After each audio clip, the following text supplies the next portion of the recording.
All right, if you've been following along here on Project Barracuda, then you know that working on the left front fender, we were removing all the paint, we got the undercoating off the other side, and we found some rust hidden under the seam sealer and the undercoating on the bottom side of this fender. So we have to fix this. You can't just putty this up from either side. It's just not going to work. You have this angled piece here that is, spot welded from front to back on top of the fender, and this is what bolts to your inner fender. So it has to be pretty solid, and this is going to be seen when people pop the hood, you show off your engine compartment. This is going to be seen. So I'm going to follow along here and show you what I'm doing to get this replaced. Now, I got another spot back here I've already gotten started on. So the first thing I did was I used my handy dandy spot weld cutter and cut all the spot welds out, marked them all off.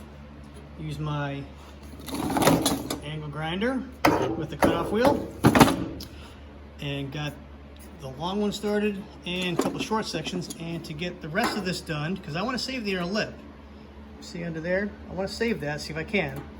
I used a hacksaw blade to cut through the rest of that. Now I'm going to do this side, and then we can start cleaning this area up. All right, I've got the fender flipped back over. I've got that section cut out,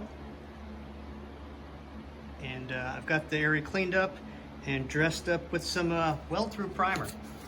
But before I weld the new patch piece in here, I'm letting the primer dry nice and for the length of time it's supposed to. I have my other piece cut for replacement. I'll show you that in a little bit. But I wanted to move into this side of the piece first. There were some small holes, kind of like these ones, which is the reason why we're replacing this section. But if you look at how these rust holes start, they're like divots. They're like little pock marks, right? Like craters. And you can see from this side, it looks small to a degree, right? And you flip this one over, and you can see how much more material is missing from the back side of that metal.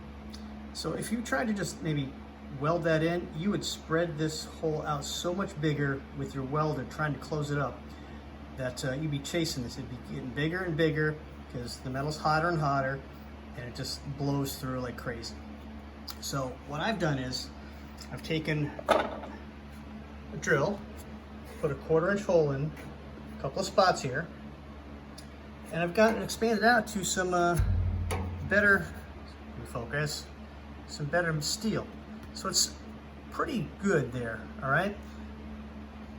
On the back side, I'll back it up with a piece of copper plate, hold on some vice grips, and then I'll weld that right over, no problem. Matter of fact, see right there? There was a double hole, one here, one there. Drilled them out, welded it up. See from the back side here, let me flip this over. That's what it looks like from the back side where the copper plate was. It was just held in place with vice grips, welded it over, ground it down.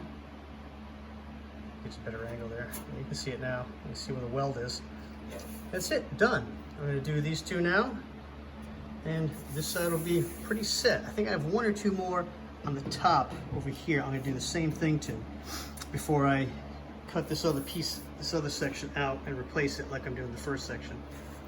So that works out well. I'm pretty happy with that. So if you have any copper flashing, or if you know a roofer who's got a small piece that they'd give you a piece, or hell, even go to Home Depot or Lowe's or some home improvement store, get a small piece of flashing. This is perfect for backing up welds like this. I mean, works great. Well, I did a couple of the pinholes that were in the top. Didn't come out too bad. Got a little more work to do on those. And then, of course, we have this whole area here to do. But back to this main area here I've already cut out. Now here's a piece I took out. And here's a piece of sheet metal I used to create the new patch. And I marked it top with a T because I want to go back in place correctly. And I've painted a little weld through primer on both sides, well, on the side of this and on the underside of that. And we're going to get this put in place, and we'll be back in a second. Because one of the other things we got to do is I got to get a straight edge to kind of clamp this flat, because it's bowed out a little bit, and we don't want it to move much when we start tacking this in. So, got our patch piece all clamped in place with, I think, every single pair of vice grips that I own, and a couple of these sheet metal clamps, which is perfect for the top side because I can just get it in there, and these are going to help keep the patch level here, so I can tack weld it on the corner there. I'll get all the welds butt welded in, where the spot welds were drilled out. We'll get them, butt welded, closed in. We'll tack over here, and then we'll remove these, tack the corners, and then stitch our way down, leapfrogging a little bit until we get all the way down, and let it cool a little bit. You don't want to warp this. This is, you want this straight, you want it looking nice. So you take your time. Same thing we go grinding. We'll grind a little, and move on, let it cool, move back to another one. So let me get welded on this, and we'll be back in a little bit. All right, I want to stop here because I got the spot welds butt welded closed up, and the ends tacked and everything, and then I went and grinded them down a little bit so I can see where I need to fill in. And then I've gone and done a second pass where I've tacked along this edge here, leapfrogging back and forth, this way, that way. And then I started doing, lengthening this weld here. I skipped, went to this weld here, and now I'm just gonna take a break, let it cool off a little bit. I'm in no rush. Car's been off the road for 3 years, 4 years now. So what's a few more days just to finish getting this right before I can put primer on this. So I'm gonna finish up grinding these down now, and then I'm gonna go back, tack a few more. It's a process. Remember this, when you're doing this kind of work on your car, when you're learning to do sheet metal welding, any kind of welding, this is your mantra. Repeat after me: weld a little, grind a little. Weld a little, grind a little. Trust me. All right, be back in a bit. All right, well, we got all the welding and the grinding done, and I bolted the fender onto the car again temporarily, just to take a look at it, and not too bad.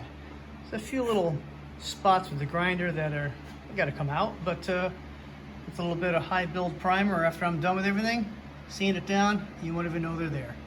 And you can't really tell hardly that the patch was replaced.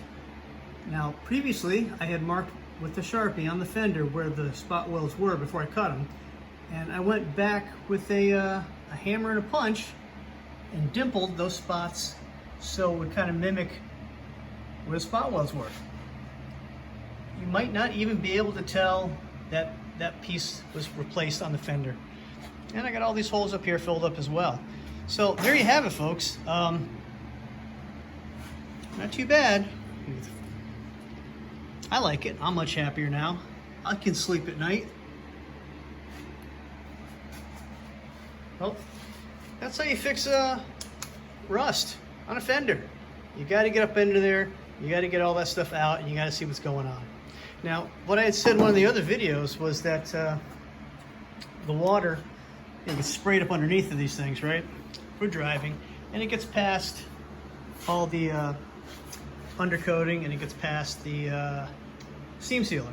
Now, that much is true because you got a lot of the water spraying up from the car. But one thing I didn't mention is that, we all know how gravity works. Water doesn't fall up, it falls down.